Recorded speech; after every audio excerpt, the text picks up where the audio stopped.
तर आता मी तुम्हाला सगळ्यांना शिकवलं कॉन्ट्रॅक्टेड फॉर्म.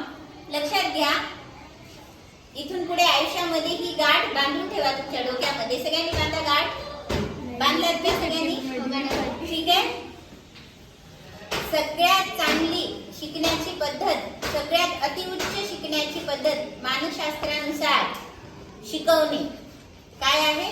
शिकवणे. लर्निंगची सगळ्यात चांगली पद्धत आहे टीचिंग. कोणती? टीचिंग. मग आता मी तुम्हाला कॉन्ट्रॅक्टेड फॉर्म शिकवला.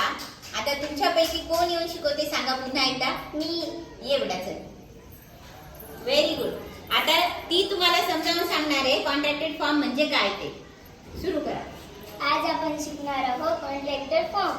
कॉन्ट्रॅक्टेड फॉर्मला मराठीमधून संक्षिप्त रूप असे म्हणतात. I am busy. Full form I am ला आपण कॉन्ट्रॅक्टेड फॉर्म मधून एम म्हणतो. तर याचा contracted form I am busy. Very good. त्याच्या खाली मग आता जे वाक्य आहे ते